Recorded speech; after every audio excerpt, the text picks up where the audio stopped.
So hello children, good morning. Welcome to my YouTube channel. मैं कमल कामनी class 8 chapter 16 पानी की कहानी एक्सप्लेन करूंगी। इसका क्वेश्चन आंसर है। फर्स्ट क्वेश्चन है, लेखक को ओस की बूंद कहाँ मिली? तो इसका सॉल्यूशन ये है कि लेखक को बेर की झाड़ी पर ओस की बूंद मिली। और नेक्स्ट है सेकंड क्वेश्चन, ओस की बूंद क्रोध और घृणा से क्यों कांप उठे? तो इसका सॉल्यूशन यह है कि पेड़ों की जड़ों से निकले रोए द्वारा जल की बूंदों को बलपूर्वक धरती के भूगर्भ से खींच लाना व उनको खा जाना याद करते ही बूंद क्रोध व घृणा से कांप उठे। नेक्स्ट है थर्ड क्वेश्चन, हाइड्रोजन और ऑक्सीजन को पानी से अपना पूर्वज पुरखा क्यों कहा?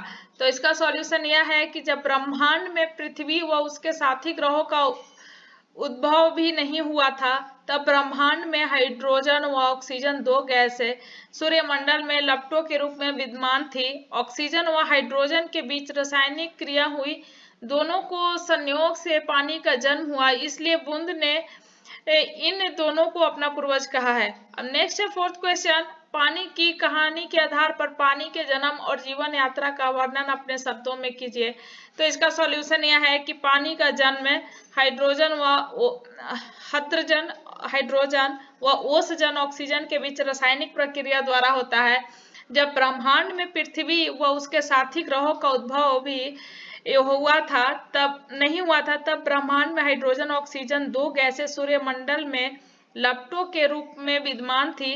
किसी उल्का पिंड के सूर्य से टकराने से सूर्य के टुकड़े करे हो गए। उन्हीं टुकड़ों में से एक टुकड़ा पृथ्वी रूप में उत्पन्न हुआ और इस क्रम में ऑक्सीजन व हाइड्रोजन के बीच रासायनिक क्रिया हुई और दोनों के संयोग से पानी का जन्म हुआ। सर्वप्रथम बूंद भाप के रूप में पृथ्वी के वातावरण में इर्द गिर्द घूमती रही, तत्पश्चात ठोस बर्फ के रूप में विद्यमान हो जाते हैं। समुद्र से होती हुई वह गर्म धारा से मिलकर ठोस रूप को त्याग कर जल का रूप धारण कर लेती है। नेक्स्ट है फिफ्थ क्वेश्चन, कहानी के अंत और आरंभ के हिस्से को स्वयं पढ़कर देखिए और बताइए कि ओस की बूंद लेखक को आप बीती सुनाते हुए किसकी प्रतीक्षा कर रही थी?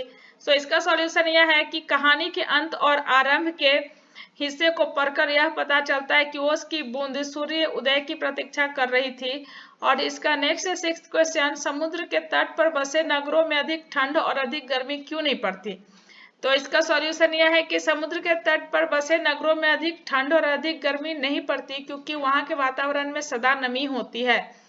नेक्स्ट है सेवेंथ क्वेश्चन, पेड़ के भीतर फव्वारा नहीं होता, तब पेड़ की जड़ों से पत्ते तक पानी कैसे पहुंचता है? इस क्रिया को वनस्पति शास्त्र में क्या कहते हैं?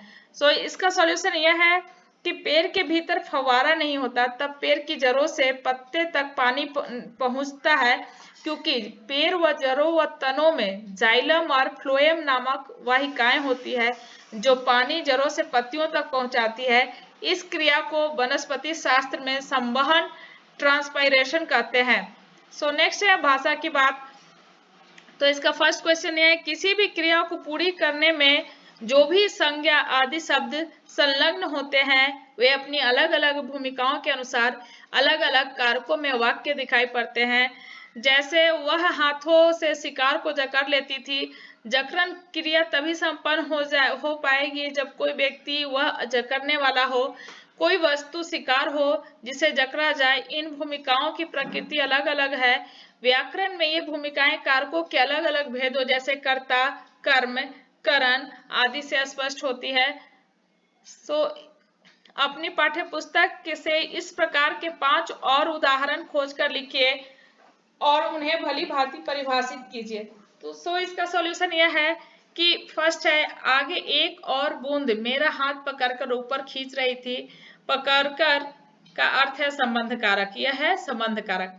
सेकंड है, हम बड़ी तेजी से बाहर फेंक दिए गए, तो तेजी से अपादान कारक है। थर्ड है, मैं प्रति क्षण उसमें से निकल भागने की चेष्टा में लगी रहती थी, तो यह मैं है, तो यह है कर्ता। फोर्थ है, वह चाकू से फल काटकर खाता है, तो चाकू से हो गया करण कारक।